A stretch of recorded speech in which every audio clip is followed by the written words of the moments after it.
Berhenti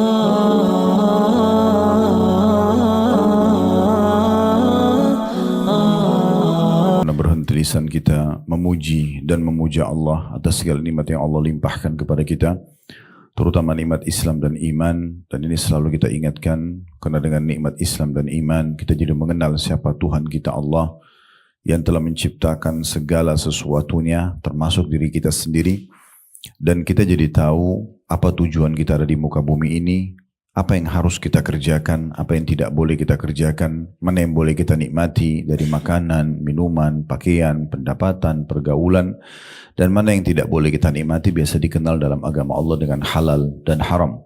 Dan ini sebuah nikmat yang sangat besar, karena terlalu banyak orang yang belum mengenal Allah Subhanahu wa Ta'ala dan tidak mengenal panduan agama yang benar, yaitu Islam, sehingga akhirnya mereka tidak punya panduan hidup. Ada di antara mereka yang menyembah sapi, seperti di India terjadi. Ada yang menyembah patung, dan banyak sekali menyebar. Bahkan tetangga negeri kita sendiri di Thailand juga mereka masih menyembah itu. Di Indonesia pun masih ada yang menganggap dan mengkultus patung misalnya. Ada yang menyembah bintang-bintang, ada yang menyembah jin, dan segala macam yang mereka bahasakan dengan dewa misalnya. Semua itu memang karena mereka tidak mengenal agama yang mulia ini dan mengenal Tuhan yang sebenarnya Allah Subhanahu wa Ta'ala. Betul-betul kalimat la ilaha illallah itu ibu-ibu sekalian adalah kalimat mulia sekali. Tidak ada Tuhan yang berhak disembah kecuali Allah, karena apapun yang terjangkau atau tidak terjangkau oleh mata kita di langit sana, di bumi, di kedalaman lautan, semuanya kembali kepada tidak ada pencipta, tidak ada pemilik, tidak ada penguasa, tidak ada yang mengurus semuanya, apapun yang berhubungan dengan kebutuhan mereka. Dan pergantian roda yang selalu kita lihat seperti pagi dan siang, pagi dan malam misalnya, masa muda dan tua, hidup dan mati, dan segala macam jenis makan makanan, hewan-hewan dan segala macam ini kecuali Allah Subhanahu wa Ta'ala. Ini nikmat yang harus kita syukuri dan kita jaga, dan Allah memerintahkan kita untuk bertahan dalam keadaan Islam sampai meninggal. Dalam firman-Nya, wala tamutunna illa wa antum muslimun, dan jangan kalian meninggal dunia kecuali dalam keadaan Islam. Selanjutnya kita panjatkan salam hormat kita kepada orang yang telah membawa kepada kita hukum halal haramnya Allah, dan juga manusia yang Allah perintahkan untuk jadikan sebagai suri tauladan. Orang yang sudah Allah sempurnakan jalur nasabnya, fisiknya, ilmunya, sebaik-baik orang yang memang diidolakan dan diikuti. Dan buah tidak akan mungkin jauh dari pohonnya. Artinya kalau kita mengikuti orang ini, jelas kita juga akan seperti dia. Dan inilah manusia terbaik, Nabi besar Muhammad sallallahu alaihi wa ala alihi wa sahbihi wasallam, yang telah berhasil dan sukses menjadi seorang suami atau pasangan hidup tepatnya, kemudian juga mengajarkan kepada para wanita, karena beliau laki-laki, bagaimana caranya menjadi istri yang terbaik, menjadi orang tua yang terbaik, anak yang terbaik, tetangga yang terbaik, kerabat yang terbaik, dan segala macam hal yang berhubungan dengan kehidupan kita, termasuk pengusaha, politikus, dan segala macam hal yang terbaik. Dan sebagaimana saya bahasakan tadi, kalau kita mencontohi beliau, maka buah tidak akan jauh dari pohonnya, artinya akan mendapatkan kesuksesan pula. Baik, seperti biasa, di saat Allah berikan kesempatan, kita akan lanjutkan bedah buku kita. Walaupun buku ini kelihatan kecil, namun padat sekali bahasannya kalau kita ingin bedah. Beda kalau kita hanya sekedar baca biasa saja. Yang ditulis oleh Amir bin Muhammad Al-Mudhari, dan judulnya 31 Tuntunan Hidup Berkah dan Panjang Umur Ala Rasulullah Sallallahu Alaihi Wasallam. Kita sudah jelaskan di poin ke-9 pada kesempatan yang lalu tentang masalah adanya anjuran mengerjakan sholat sunnah di rumah. Dan sudah panjang lebar kita jelaskan tentang keutamaan sholat sunnah. Kembali saya ingatkan bahwasanya sholat sunnah pelengkap daripada sholat wajib. Dan kalau seandainya keutamaannya cuma ini saja, maka tentu saja sudah cukup bagi kita. Sesuai dengan hadis Nabi SAW, nanti awal amal dihisab hari kiamat adalah sholat. Kalau dia berhasil, dia lolos di timbangan amal, maka beruntunglah orang tersebut. Dalam riwayat lain, akan membantu amal-amal yang lain. Dan kalau seandainya amal sholatnya itu rusak, maka rugilah dia. Dalam riwayat yang lain, akan mengganggu amal-amal yang lain.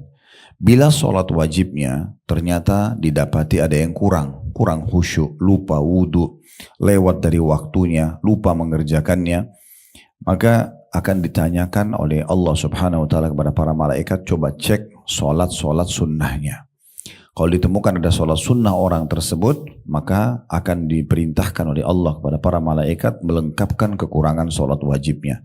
Dan begitu juga pada amal-amal yang lain.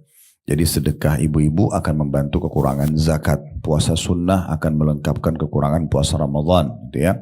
Kemudian umroh akan melengkapkan kekurangan haji. Nah begitu semuanya amal-amal sunnah. Terlebih lagi saya jelaskan waktu itu kalau masih ingat. Kalau ibu fokus menjaga amal-amal sunnah ibu, maka secara otomatis amal wajibnya akan lebih terjaga. Itu otomatis. Orang kalau sibuk selalu mau mengejar sholat qobliyah, sholat ba'diyah, duhur kah, asar kah, subuh kah.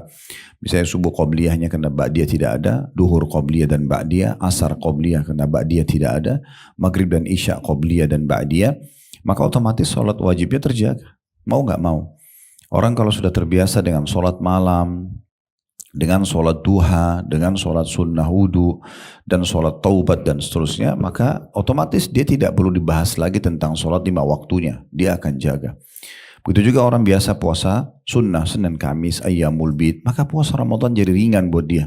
Dan tidak mungkin dia tinggalkan. Begitu juga dengan orang yang sering sedekah, zakatnya juga tidak akan luput. Orang yang biasa umroh tidak asing dengan haji. Misal contoh, maka amal-amalan sunnah itu sangat besar sekali manfaatnya. Bahkan banyak orang yang diangkat derajatnya oleh Allah Subhanahu wa taala justru dengan menjaga amalan-amalan sunnah itu. Jadi sunnah pun Bu, kalau dalam definisi fikih adalah kalau dikerjakan mendapatkan pahala, kalau ditinggalkan tidak berdosa, juga perintah agama. Jadi kalau ada yang tanya, ibu kenapa nggak sholat sunnah? Kan cuman sunnah, ya sunnah pun perintah agama. Bukan berarti dia diperintah dan tidak berdosa kalau tidak melakukannya lalu kita lalaikan. Justru disitulah nanti yang membedakan derajat dan level kita semua di surga. Ya, karena di surga nanti akan lebih tinggi derajatnya kalau makin banyak amal yang dia kerjakan. Nah, amal banyak ini adalah di amal sunnah. Karena amal wajib itu terbatas. Misal sholat 5 waktu, paling satu sholat subuh misalnya, atau duhur, atau asar, atau maghrib, atau isya, 5 waktu yang sudah kita tahu itu cuma 10 menit satu sholat. Waktunya sangat terbatas. Tapi kalau sholat sunnah, dan rakaatnya juga terbatas. Kalau sholat sunnah itu sangat banyak. Sholat duha dari minimal 2 rakaat, maksimalnya tidak ada angka tertentu. Ibu mau sholat 12 rakaat, mau 14 rakaat, itu bebas saja. Itu juga waktunya cukup panjang. Kalau subuh, dari azan subuh sampai terbit matahari. Tapi kalau duha, dari terbit matahari sampai duhur, waktunya lebih panjang. Gitu. Jadi memang dia lebih banyak kesempatan. Sholat malam dari mulai dari habis isya sampai sholat subuh. Waktunya panjang. Jumlahnya rakaatnya juga ada yang mengatakan dibatasi 11, 8 rakaat tahajud dengan 3 rakaat. Kita ada juga mengatakan tidak ada batas. Ya, pendapat ulama mengatakan tidak ada batas rakaat. Ibu mau sholat 50 rakaat pun malam, ada pendapat yang mengatakan dibolehkan. Karena sholat sunnah. Gitu kan. Bahkan ada dalam sholat sunnah yang kami jelaskan yang lalu namanya sholat sunnah tatawu, tambahan. Ibu lagi duduk antara maghrib isya, udah sholat maghrib, sudah sholat ba'diyah, terus nunggu isya. Terus ibu pikir, ya saya masih ada wudu, saya mau dekatkan diri kepada Allah deh dengan sholat. Ya. Saya mau sholat misalnya sunnah, apa saja gitu kan. Maka niat pendekatan diri kepada Allah namanya sholat tatawu, boleh ibu sholat. Itu bukan ba'diyah, bukan wudu, bukan sholat taubat, sholat pendekatan diri. Mirip kayak hari ini misalnya Selasa. Ibu tadi pagi belum sarapan gitu kan. Belum batal lah, maaf, belum terjadi interaksi biologis dengan suami misalnya. Kemudian ibu tiba-tiba bilang, hari ini saya mau puasa aja deh. Boleh, namanya puasa tatawu. Pendekatan diri kepada Allah itu amalan sunnah. Kalau amal wajib nggak bisa kita tambah-tambah. Jadi amal sunnah itu lebih banyak spare-nya, ya, kesempatan untuk kita menambah kantong-kantong amal soleh kita, gitu kan.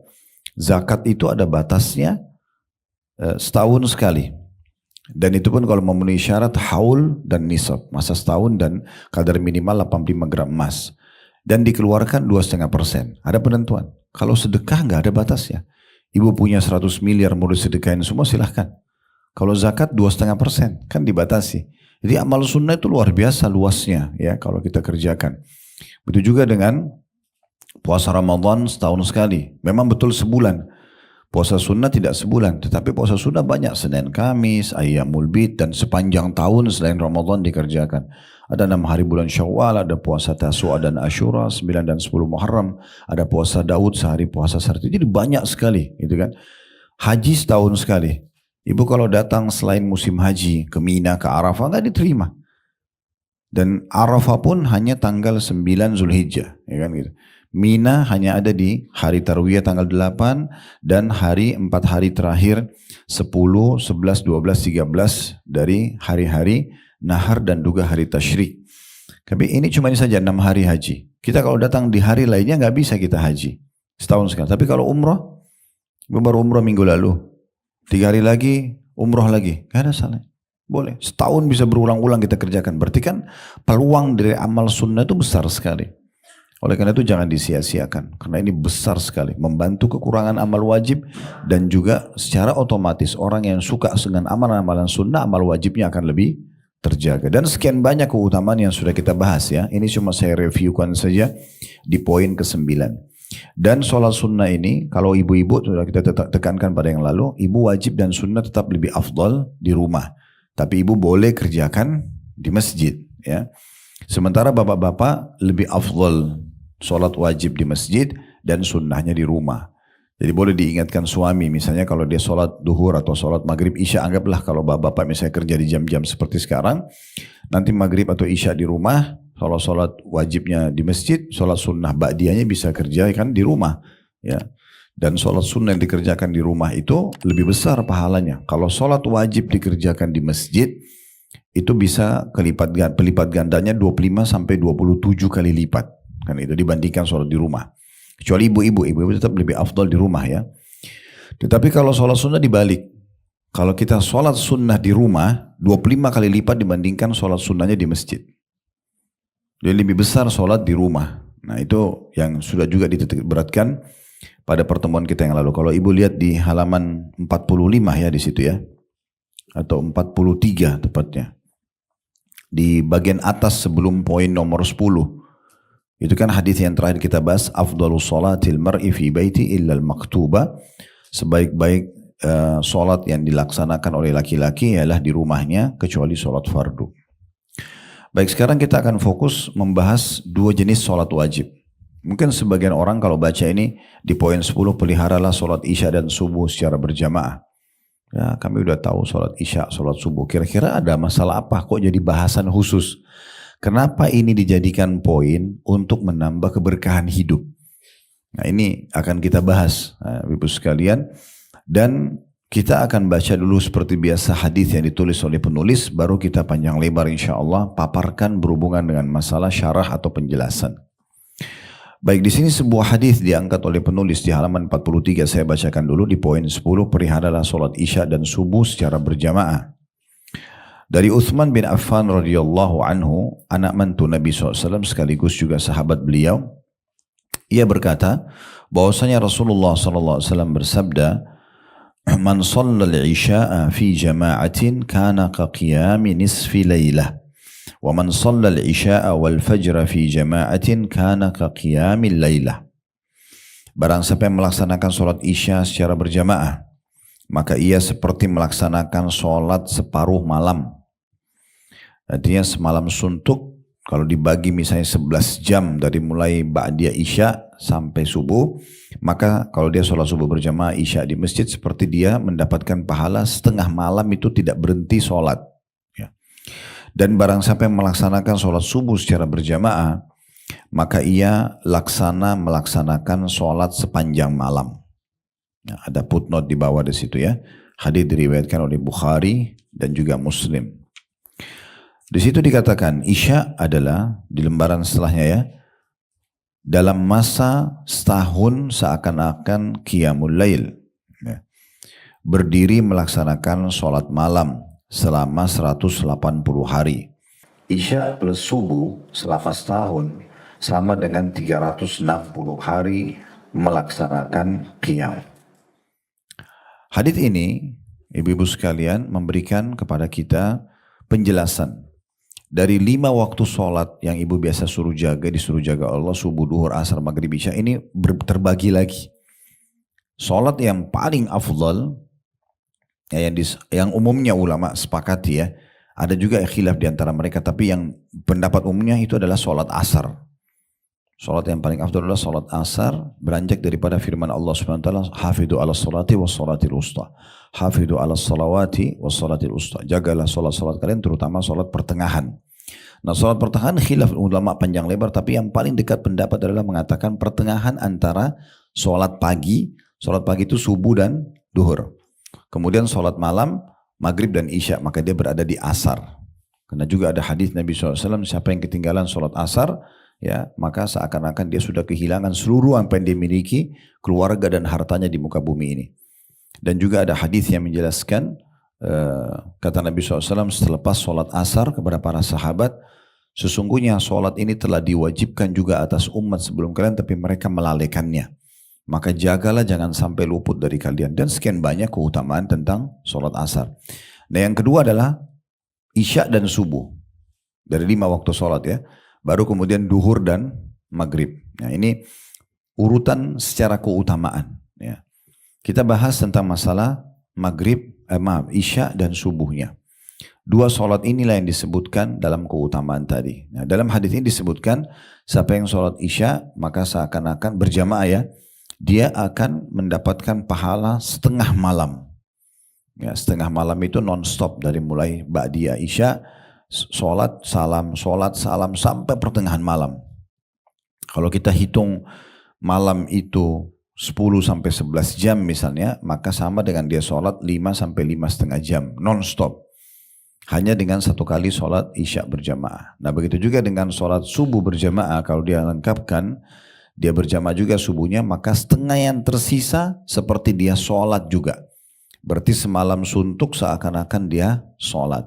Dicatatlah misalnya 10 sampai 11 jam itu, kalau dia sholat subuh dan isya berjamaah, itu sepanjang tahun. Berarti sepanjang tahun dia mendapatkan sholat semalam suntuk.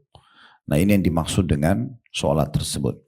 Sebelum panjang lebar kita jelaskan ini, hadits ini ya, difokuskan kepada orang yang sholat berjamaah, itu dulu. Ya, baik ibu yang sholat di rumah atau bapak-bapak yang sholat di masjid. Artinya keutamaan ini tidak akan didapatkan bagi orang yang sholat sendirian. Ya, jadi ibu usahakan kalaupun di rumah tetap mengajak siapa saja yang bisa sholat bersama-sama. Ya, misal maaf ya, dengan kalau sama suami bisa ibu bahasakan, kalau beliau memang sholat misalnya di masjid isya, pas pulang ibu tunggu aja, tolong nanti imami saya ya. Boleh dia imami lagi. Bagi bapak nanti hukum sholat isya yang keduanya itu sudah sunnah. Hukum sholat isya yang kedua sudah sunnah. Ibu tetap wajib. Sebagaimana disebutkan dalam riwayat yang sahih. Kalau Nabi SAW pernah melihat ada sahabat yang telat untuk datang sholat berjamaah. Kemudian orang itu mau sholat sendiri, Nabi tahan dulu sebentar. Lalu beliau bilang kepada para sahabat yang sudah sholat, lagi berzikir habis sholat wajib. Siapa yang mau bersedekah untuk saudaranya ini?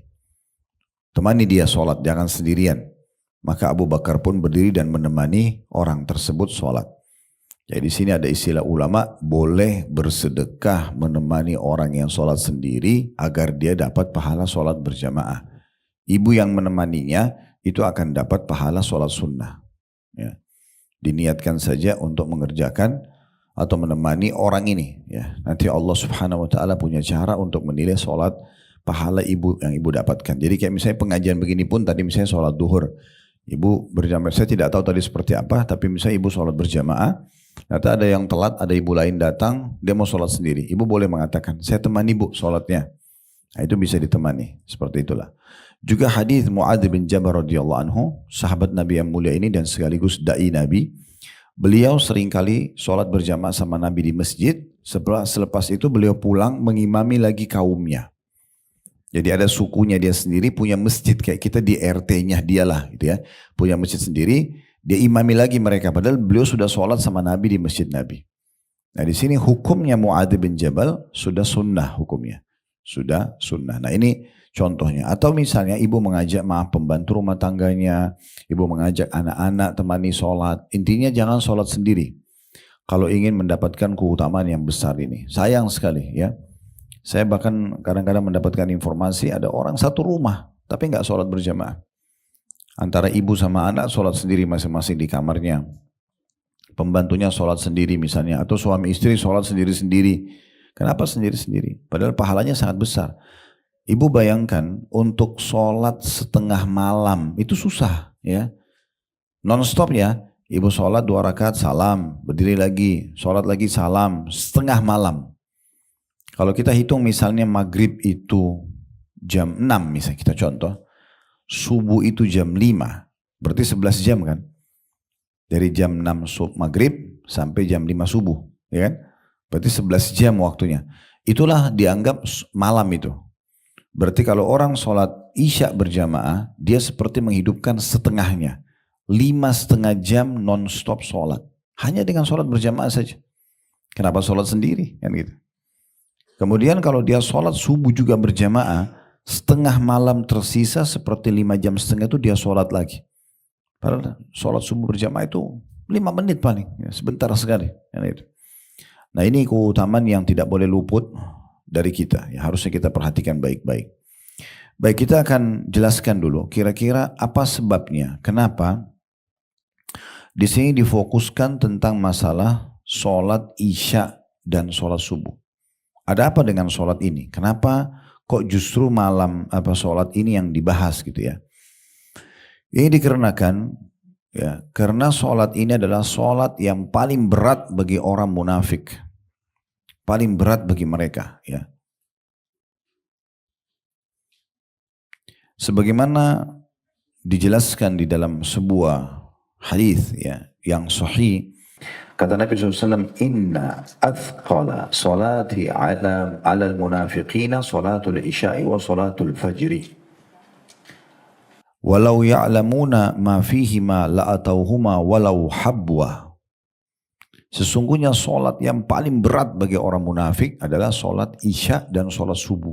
Ini doa. Berarti kalau berat bagi kita ada ciri kemunafikan ini. Ya, harus hati-hati sekali. Jadi solat yang paling berat bagi mereka berdua, bagi orang munafik ada 2 solat ini. Isya dan subuh.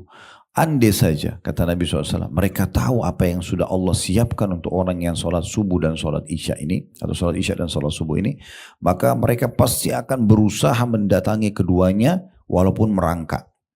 Walaupun merangkak. Walaqad hamamtu an amura bis salati fatuqama thumma amura rajulan fayusalliya bin nasi thumma antaliqa ma'i birijalin ma'ahum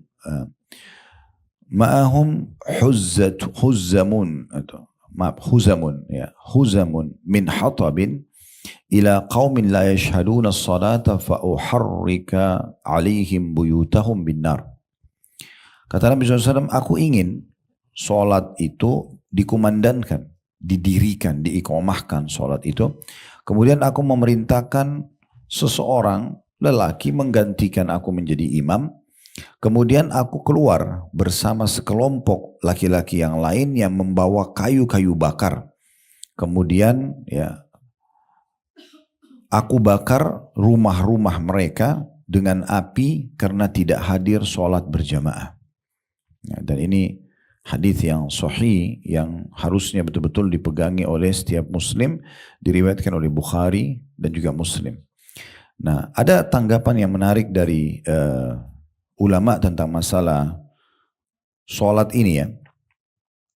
Kenapa sholat itu dianggap berat bagi mereka? Ada pendapat yang disampaikan oleh Syekh Al-Utsaimin rahimahullah, seorang ulama Saudi yang sudah meninggal. Beliau mengatakan, kurang lebih terjemahannya, orang munafik itu sholatnya selalu semuanya diikuti dengan riya dan sum'ah. Apa itu? Ingin dilihat oleh orang dan ingin pamer. Sementara sholat subuh dan sholat isya di masa dulu itu gelap sekali. Sekarang kan ada lampu ya, masih mending. Kalau dulu tuh pasti gelap, susah untuk mengenal orang. Karena orang cuma taruh obor di dinding-dinding masjid. Kebanyakan orang gak kelihatan dan orang juga tidak mau tahu siapa yang hadir. Yang penting sholat, habis sholat zikir mereka bubar, gitu kan. Banyak juga yang sholat sunnah di rumahnya karena mengejar keutamaan gitu ya. Maka kata beliau, karena di masa silam sholat subuh dan sholat isya itu dilakukan di waktu yang gelap sehingga mereka orang-orang munafik tidak perlu menghadiri, tidak mau menghadirinya. Karena mereka merasa tidak ada yang lihat. Ya. Namun sholat-sholat yang dilihat oleh orang seperti duhur, asar, dan maghrib mereka hadir, ya, di mana tujuannya mereka ingin mencari muka dan seakan-akan absen wajah di tengah-tengah kaum muslimin. Dan pada saat itu mereka tidak berzikir kepada Allah kecuali sedikit. Ya, yang penting orang sudah lihat mereka pulang. Di masa silam, kata beliau, lampu tidak ada seperti sekarang, sehingga menghadiri dua sholat itu terasa berat bagi mereka karena tidak bisa memamer amalan mereka. Alasan lainnya adalah karena sholat isya dan sholat subuh adalah waktu tidur. Orang umumnya ngantuk di saat itu, ya. Maka ini ujian bagi keimanan. Jadi orang yang meluangkan waktu untuk hadir sholat subuh dan isya berjamaah di masjid terutama, itu orang-orang yang teruji imannya. Ya.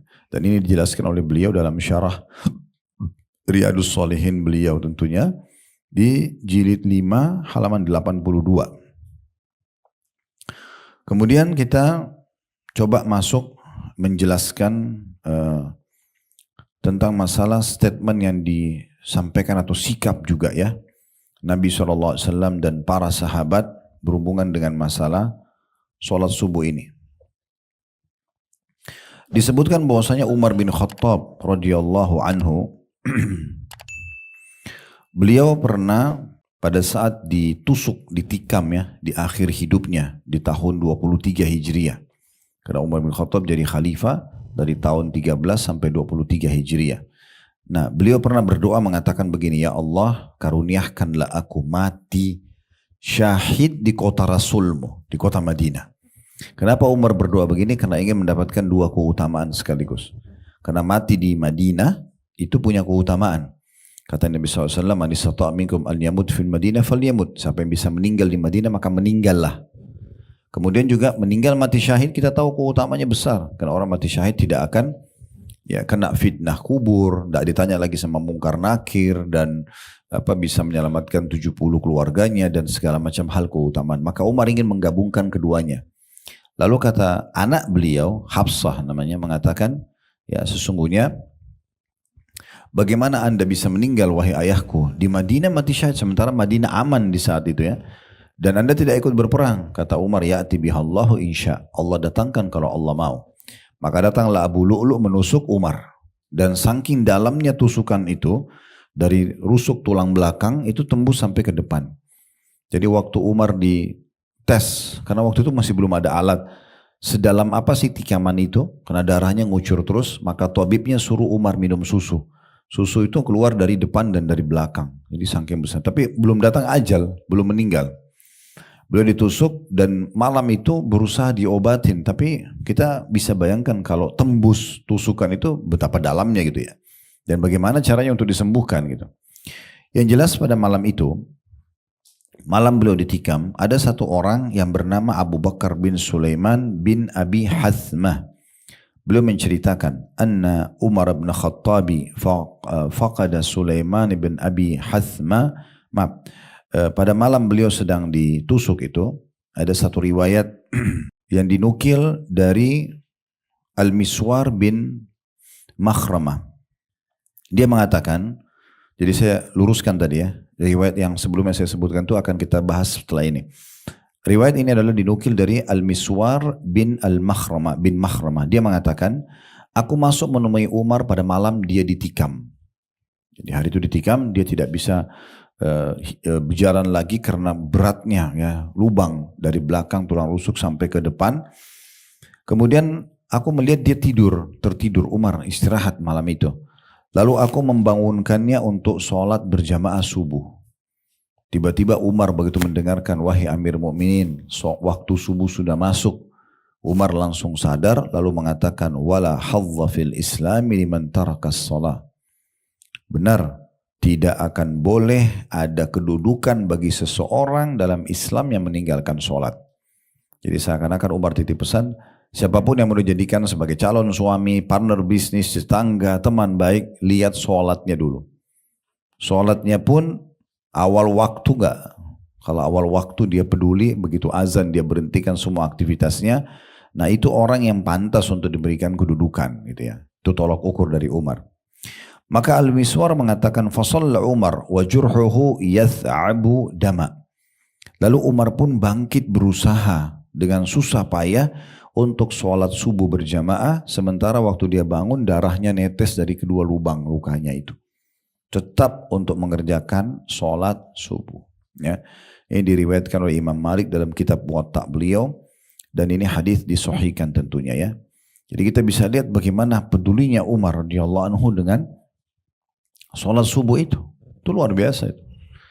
Dan Umar bin Khattab dalam riwayat lain juga dikatakan waktu pingsan pertama ditusuk, tiba waktu sholat, tapi itu tidak disebutkan sholat apa ya. Di sebelah beliau ada beberapa orang sahabat, kemudian di antara mereka adalah Ali bin Abi Thalib, sepupu Nabi, dan juga sekaligus pada saat itu adalah mertuanya Umar. Jadi Umar bin Khattab ini mertua Nabi, karena anaknya Umar bernama Hafsah dinikah oleh Nabi SAW, jadi mertua Nabi dan sahabat Nabi. Tapi di akhir hidup Umar menikah dengan anaknya Ali. Ali ini anak mantu Nabi. Ya. Kemudian anak perempuannya namanya Ummu Kalsum dinikahi oleh Umar. Umar ini mertua Nabi. Jadi mereka saling menikah seperti itu. Kata Umar, karena saya ingin memiliki hubungan langsung dengan kerabat Nabi atau kekerabatan dengan Nabi SAW. Yang jelas, waktu itu ada Ali bin Abi Thalib, pada saat itu posisi sahabat dan juga mertua beliau, dan ada paman Nabi namanya Abbas. Maka tiba waktu sholat. Kemudian Abbas mengatakan, tiba-tiba waktu sholat, apa yang harus kita lakukan? Kita biarkan Amir Mukminin Umar tidur saja istirahat karena dia luka, atau kita bangunin sholat? Ini pelajaran penting ya. Jadi kalau suami ibu lagi sakit di rumah, jangan karena hanya sakit kepala, sakit gigi, nggak dibangunin sholat. Ya. Ingatin sholat, masalah nanti dia tunda, mungkin dia butuh istirahat sejenak, kuatkan badannya, itu beda. Tapi ibu sudah lepas tanggung jawab dulu. Ya, ingatkan dulu. Maka kata Ali, harus kita ingatkan. Dan Umar paling tidak bisa kalau diingatkan sholat lalu tidak sadar. Walaupun pingsan, ini lagi pingsan nih.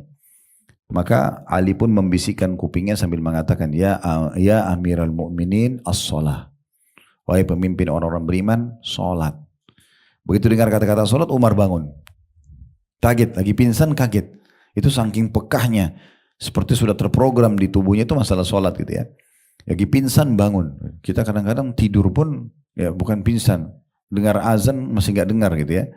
Ini pingsan bisa dengar karena sudah terprogram itu ya. Berarti orang yang sudah gelisah kalau nggak sholat. Maka Umar mengatakan, iya, tidak ada kedudukan sedikit pun, tidak ada penilaian positif bagi seseorang dalam Islam yang tidak sholat.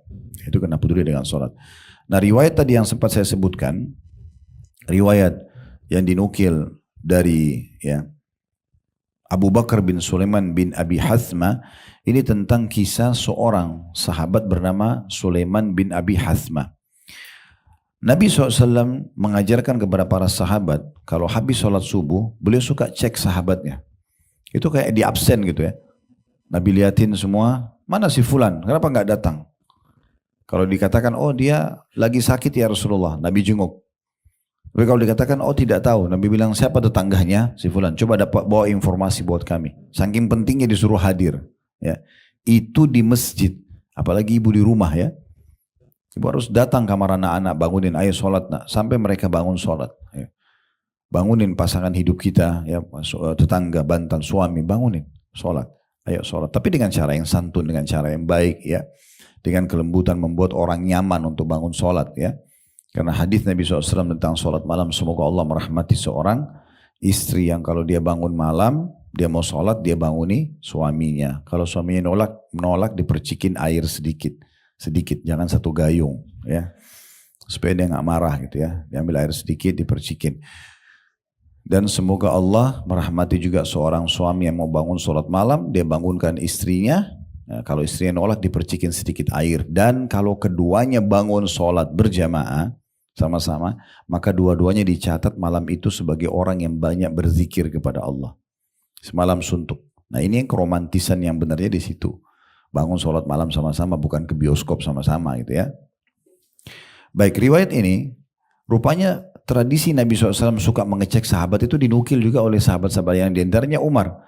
Umar bin Khattab dalam riwayat yang akan kita bacakan ini, dia pernah sholat subuh lalu dia cari sahabatnya. Ada satu orang namanya Sulaiman bin Abi Hathma. Orang ini biasa sholat subuh berjamaah. Umar cek nggak ada. Kemudian Umar pun ya, waktu dia kehilangan Sulaiman bin Abi Hathma dalam sholat subuh, Kemudian Umar menuju ke pasar. Riwayatnya tepatnya anna Umar bin Khattab faqada Sulaiman bin Abi Hathma fi salatis subhi. Bahwasanya Umar bin Khattab kehilangan Sulaiman bin Abi Hathma di salat subuh, ya. Wa anna Umar bin Khattab ghada ila suq, dan pada paginya Umar bin Khattab menuju ke pasar. Wa maskanu Sulaiman bainal masjid was suq. Sementara rumahnya Sulaiman yang tadi subuh enggak hadir berjamaah di masjid itu berada antara masjid sama pasar. Famarra ala Syifa Ummu Sulaiman. Maka Umar pun sempatkan waktu untuk lewat di depan rumah Sulaiman dan menemui istrinya bernama Syifa, ibunya Sulaiman, ya. Maka maaf, ya. Di sini ketemu dengan Ummu Sulaiman, ya. Lalu kemudian Umar berkata, "Lam ara Sulaiman fi subh." Kenapa tadi subuh saya enggak lihat Sulaiman hadir di masjid? Ini posisi Umar sebagai raja. Artinya kalau kita sekarang presiden, ya, bayangkan peduli dengan satu orang masyarakatnya yang tidak ikut sholat berjamaah di masjid itu. Lalu kemudian ibunya si Sulaiman mengatakan, "Innahu bata yusalli faghalabathu ainah." Semalam dia sholat tahajud, semalam suntuk, lalu dia ngantuk ketiduran subuhnya. Maka Umar mengatakan kalimat yang masyhur, "La an ashhada salat as-subhi fil jamaah ahabbu ilayya min an akuma laylah." Ketahuilah wahai ibunya Sulaiman, kalau saya pribadi walaupun saya tidak sholat tahajud, yang penting saya sholat subuh, itu lebih saya sukai karena lebih besar pahalanya. Jadi jangan sampai ibu sholat isya, sholat tahajudnya khusyuk, baca 1 juz Al-Quran, 2 juz Al-Quran, tapi subuhnya kebablasan. Ini seperti orang kejar ikan teri, lupa ikan paus, ya. Karena sholat wajib itu ikan paus, besar. Itu sholat-sholat sunnah ini seperti ikan teri, ya. Ada orang kalau sholat wajib buru-buru, kalau sholat tahajud lama. Ini agak unik ini, ya. Padahal sebenarnya harus fokus ke sholat wajibnya. Kemudian dinukil juga riwayat lain bahwasanya Umar bin Khattab, ya, juga pengen mengecek sahabat-sahabatnya yang tidak sholat subuh, ya. Kemudian dia juga mengingatkan, ya, setiap kali itu, siapa ini, mana si fulan, kenapa nggak hadir. Lalu dia suruh orang-orang untuk mencari sebagaimana Nabi SAW contohkan. Dan Ubay bin Ka'ab meriwayatkan suatu hari Rasulullah SAW sholat subuh bersama kami lalu bertanya, asyahidu fulan, apakah si fulan itu hadir sholat subuh? Rasulullah SAW bertanya lagi, ada yang mengatakan tidak. Kata Nabi SAW, asyahidu fulan, apakah orang yang ini juga hadir? Maka mereka mengatakan tidak. Lalu kata Nabi SAW, inna hataini salataini athqalas salawati alal munafiqin. Ketahuilah 2 solat ini, isya dan subuh, adalah solat yang paling berat bagi orang-orang munafik. Walau ta'lamuna ma fihi ma la'atawmuhuma walau habwa alal rukab. Ya. Ketahuilah bahwasanya kalau seandainya kalian tahu apa yang Allah janjikan di 2 solat ini, pahalanya sangat besar, maka kalian pasti akan mendatangi keduanya walaupun merangkak. Jadi ini pahala yang sangat besar yang harusnya tidak luput dari setiap orang di antara kita. Baik, kita akan coba masuk sekarang kepada keutamaan yang bisa didapatkan dari orang yang sholat subuh dan isya ini. Ya. Ini cukup banyak hadis-hadis yang menjelaskan tentang masalah hal tersebut. Ya. Yang pertama, siapapun yang sholat subuh dan sholat isya ini, ya. Tapi kita bicara subuh. Kalau isya, tadi sudah kita sebutkan, dia sholat yang berat bagi orang munafik dan dianggap dia sholat penutup di malam hari, ya. Kalau dipertemukan lagi antara isya sama subuh, subuh itu lebih besar lagi dari isya keutamaannya. Dan kita akan coba sebutkan apa saja yang ibu dapatkan dan sama suami, sama keluarga kalau sholat subuh terutama berjamaah. Yang pertama, kalau ibu sholat berjamaah ini, penting sekali, ya. Itu akan mendapatkan jaminan keselamatan, pemenuhan kebutuhan, keselamatan dari segala macam bara bahaya, dan dipenuhi semua kebutuhannya hari itu sampai besok pagi. Itu sholat berjamaah saja, ya. Sesuai dengan sabda Nabi SAW, man shalla salat as-subhi fahuwa fi dhimmatillah, fala yatlubannakumullahu min dhimmatihi bisyai' fa innahu man yatlubhu min dhimmatihi bisyai'in yudrikhu thumma yakubbahu ala wajhi fi nari jahannam. Barang siapa yang sholat subuh, maka dia berada di dalam jaminan Allah. Maka janganlah sampai Allah menuntut kalian dengan sesuatu yang berada di dalam jaminannya. Sebab maksudnya jangan sampai nanti Allah tanya, kenapa saya sudah kasih jaminan kamu gak mau ambil jaminan itu? Padahal cuma sholat subuh aja, tepat waktu gitu kan. Sebab barang siapa yang dituntut oleh Allah dengan sesuatu dari apa yang telah Allah jaminkan, maka dia pasti akan merasakan akibatnya, lalu Allah akan mencampakkan dia di atas wajahnya di dalam api neraka jahanam. Jadi artinya usahakan ibu bersama suami dan kerabat tidak pernah luput dari sholat subuh itu. Paling afdal berjamaah. Kalau tidak bisa berjamaah tetap sholat sendiri. Tapi on time, azan udah sholat. Ya. Itu hadis diriwayatkan oleh Imam Muslim ya, tentang masalah keutamaan sholat subuh. Yang pertama ini ya. Kemudian yang kedua, menjalankan sholat subuh ini, melaksanakannya terutama tepat waktu, itu akan diselamatkan dari api neraka. Mendapat jaminan selamat dari api neraka. Dinukil dalam hadis riwayat Imam Muslim, dari hadis Ammar bin Ruwaibah, beliau mengatakan, katakan Nabi SAW, la yalijan nara ahadun salla qabla tulu'i syamsi wa qabla gurubiha, yakni al-fajr wal asra. Tidak akan pernah masuk ke neraka orang yang mengerjakan atau menjalankan sholat sebelum terbitnya matahari dan sebelum terbenamnya, yaitu sholat fajr dan sholat asar. Ya. Jadi dua sholat ini. Tapi kita fokus ke sholat subuhnya. Jadi ada jaminan orang yang sholat subuh, dia tidak akan dimasukkan ke dalam api neraka. Jangan nanti dengar bisikan setan bu ya, seakan-akan mengatakan, oh kalau gitu subuh aja saya jaga, yang lain tidak. Bukan begitu maksudnya. Ya. Tetapi umumnya ulama mengatakan kalau orang jaga sholat subuhnya, dia sudah bisa bangun subuh itu dan dia sholat, berarti sholat lain akan terjaga. Itu susah untuk orang jaga subuh, kecuali memang orang yang sudah kuat imannya dan sudah menjadikan sebagai rutinitas, maka otomatis dia bisa menjaga. Berarti sholat lainnya dia pasti akan jaga. Kemudian yang ketiga yang ibu bisa dapatkan adalah kalau sholat subuh ada jaminan surga. Kalau tadi selamat dari neraka, ini ada jaminan surga. Sebagaimana sabda Nabi SAW dalam hadis riwayat Bukhari Muslim, hadis Abu Musa al-Ash'ari radhiyallahu anhu, man shallal burdaini dakhalal jannah. Siapa yang sholat subuh dan juga asar, maka dia akan masuk ke dalam surga. Yang keempat, malaikat akan menyaksikan sholat subuh secara khusus. Ya. Sebagaimana Allah SWT berfirman dalam surah Isra, surah nomor 17 ayat 78. Bunyinya, wa Qur'an al-fajri inna Qur'an al-fajri kana mashhuda. Dan Al-Quran, dan dirikanlah sholat itu, sungguhnya sholat subuh itu disaksikan oleh para malaikat. Quran yang dibaca dalam sholat subuh itu akan disaksikan oleh para malaikat. Hadis riwayat Bukhari dan juga Muslim. Ini firman Allah SWT dalam surah Isra, surah 17 ayat 78. Dan dalam riwayat Bukhari dan Muslim dikatakan, kata Nabi SAW, yata'aqabuna fikum malaikatu bil laili wa malaikatu bin nahar. Ya, bahwasanya kalian akan terus dihampiri oleh malaikat yang silih berganti di malam dan di siang hari. Kemudian dikatakan, wa yajtami'una fi salatil fajri wa salatil asri. Kemudian mereka akan bertemu di salat subuh untuk gantian sip-sipan dan di salat asar juga.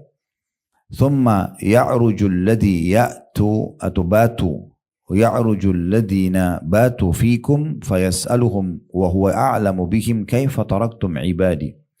Kemudian yang menginap menjaga kalian dari sore sampai besok pagi itu naik ke langit melapor kepada Allah, dan Allah tanya mereka sementara Allah sudah tahu keadaan hamba-hambanya.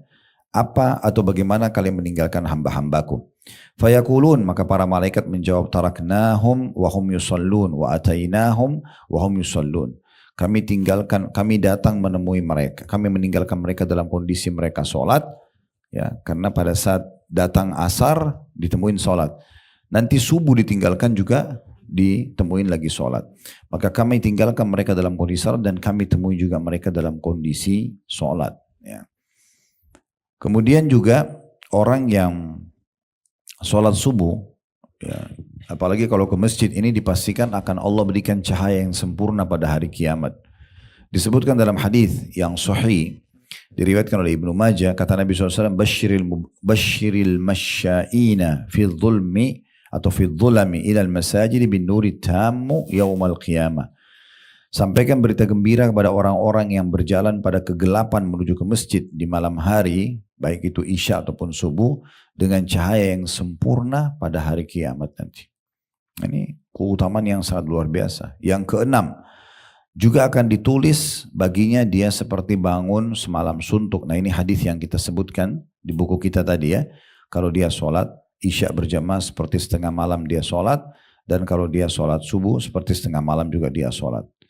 Yang ketujuh, dia akan aman dari sifat kemunafikan. Sudah kita jelaskan tadi, ini sholat yang paling berat bagi orang-orang munafik ya. Karena bagi mereka itu tidak bisa pamer. Kan itu sudah kita sebutkan tadi. Kemudian yang kesembilan, yang kedelapan, 2 rakaat sebelum fajar yang dikerjakan sunnah antara azan dan iqamah subuh, itu lebih baik daripada dunia dan seluruh isinya. Dan tidak ditemukan ada sholat sunnah yang seperti ini. Khusus sholat qobliyah subuh, itu kata Nabi SAW, raka'atai fajr khairu minad dunya wa ma fiha. 2 rakaat antara azan dan iqamah subuh lebih baik daripada dunia dan seluruh isinya. Yang kesembilan, Allah Subhanahu wa ta'ala akan dilihat nanti pada hari kiamat ya. Dan itu akan diberikan secara khusus lebih besar lagi keutamanya bagi orang yang sholat subuh ya. Sebagaimana disebutkan dalam hadis yang sahih diriwayatkan oleh Imam Bukhari dan Muslim dari hadis Jarir Al-Bajali radhiyallahu anhu, bahwasanya kata Nabi SAW, innakum satarawna rabbakum kama tarawna hadha. Sesungguhnya kalian pasti akan melihat Tuhan kalian pada hari kiamat sebagaimana kalian lihat bulan purnama ini. La tudammuna aw la tudahuna fi ru'yatihi. Kalian tidak akan terhalau untuk melihatnya. Fa in istata'tum alla tuglabu ala salati qabla tulu'i syamsi wa qabla ghurubiha faf'alu. Kalau kalian mau dapat itu, maka jangan pernah luput dari kalian untuk mengerjakan sholat sebelum terbit fajar, subuh, dan juga sebelum terbenam matahari. Asar, maka lakukanlah. Kemudian beliau membaca firman Allah Subhanahu wa ta'ala dalam surah Qaf, surah nomor 50 ayat 39, وَسَبِّحْ بِحَمْدِ رَبِّكَ قَبْلَ طُلُوعِ الشَّمْسِ وَقَبْلَ غُرُوبِهَا. Dan bertasbihlah kalian maksudnya dengan mengerjakan sholat ya sebelum terbit dan sebelum terbenam matahari itu sendiri. Yang ke-10, siapapun yang menjaga sholat fajar, ya, bangun sholat subuh ini, itu dipastikan orang yang paling bahagia, paling kreatif, paling aktif, paling ceria di hari itu. Ya. Jadi subhanallah, ini saya coba pernah praktikin Bu ya, walaupun kita tidurnya agak telat malam, dan tidur cuma sebentar, mungkin sejam 2 jam misalnya, masih butuh istirahat lagi mungkin selepas waktu duha kalau kita misalnya dari perjalanan jauh segala macam. Tapi kalau ibu sholat subuhnya tepat waktu, apalagi kalau berjamaah di masjid, selepas salam saja habis subuh, itu hilang semua tuh kepenatan itu. Ngantuknya hilang, capeknya hilang gitu ya. Berulang kali saya coba praktik itu, apalagi kalau lagi dalam safar perjalanan jauh, tetap aja usahakan sholat berjamaah ini dapat subuhnya itu luar biasa keutamanya, luar biasa. Sesuai dengan sabda Nabi SAW ini tentang rahasia bagaimana syaitan mengikat kita di malam hari pada saat kita lagi tidur ya. Dalam sebuah hadis yang sahih diriwayatkan oleh Bukhari Muslim dari hadis Abu Hurairah radhiyallahu anhu, kata Nabi SAW, yaqilu syaitanu ala kafiyati ra'si ahadikum idha huwa nama thalatha uqadin yadribu kulla uqdatin makanaha alayka laylun tawilun farqut.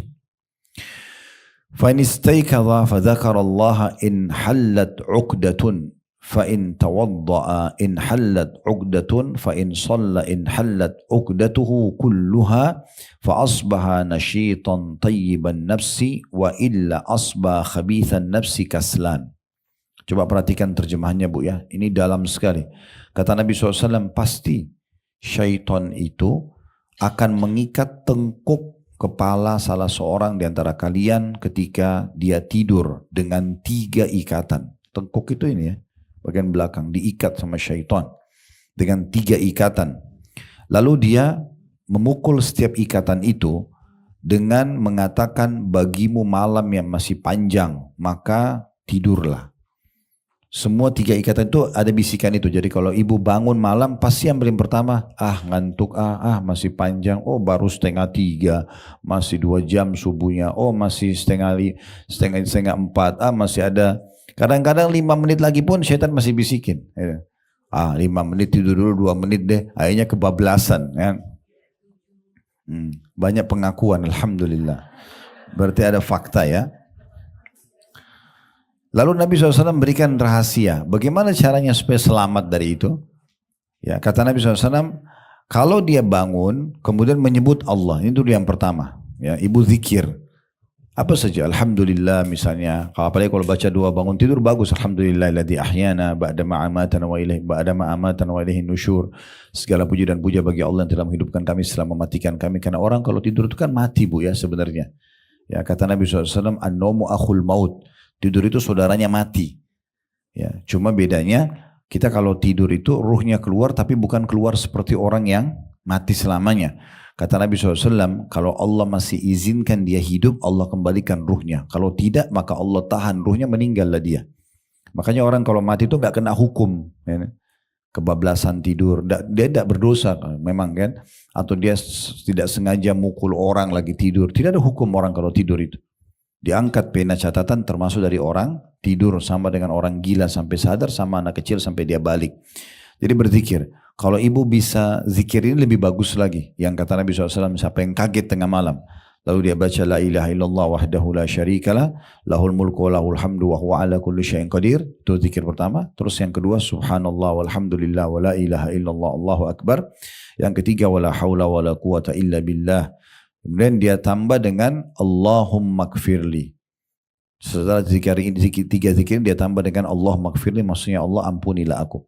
Kalau dia baca ini, maka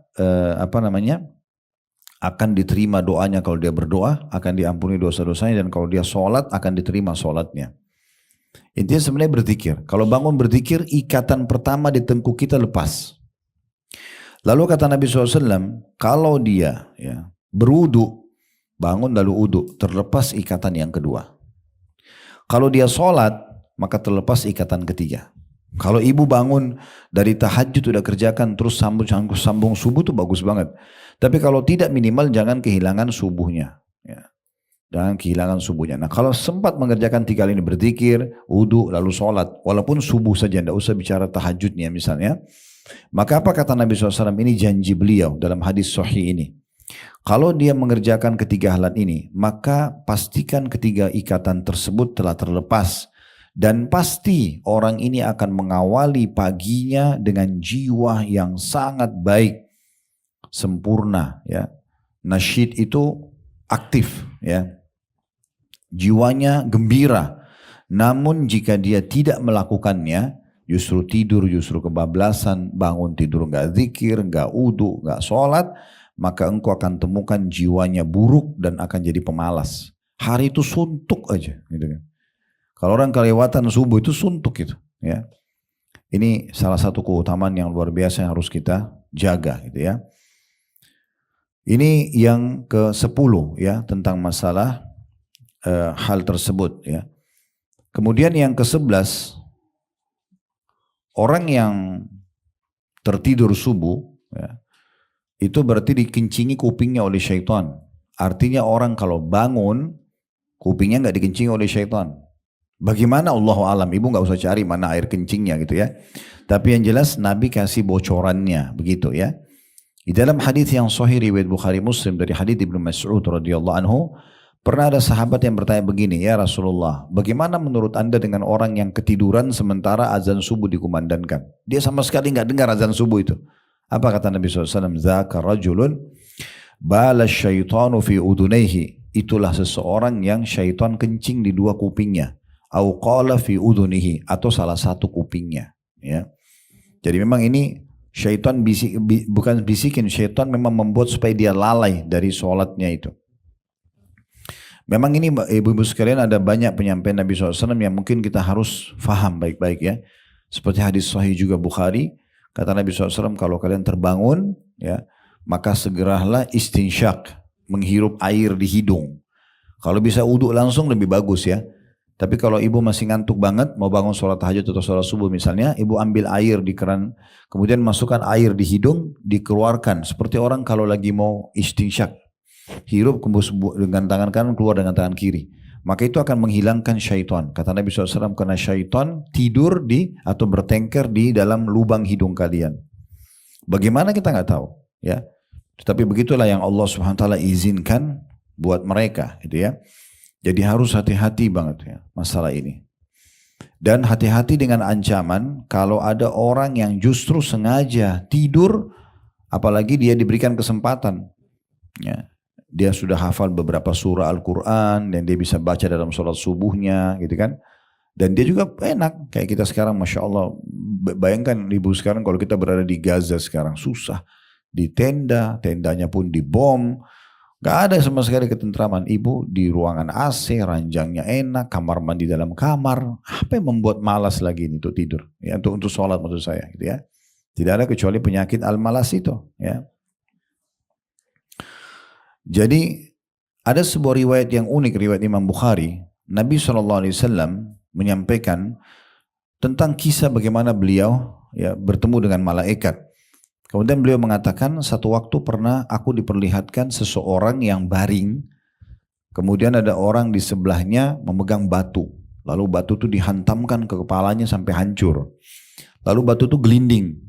Kemudian Nabi SAW mengatakan orang yang menghantam batu itu pergi mengambil batu itu kembali, belum dia kembali ke orang ini, kecuali kepala orang yang hancur tadi kembali utuh. Terus diulangi lagi, dihantam lagi, kepalanya hancur lebur, batu itu gelinding lagi, dia pergi lagi ambil batu itu, dia kembali kepala orang itu, begitu terus. Maka kata Nabi SAW, saya pun bertanya kepada Jibril, apa ini? Siksaan apa ini?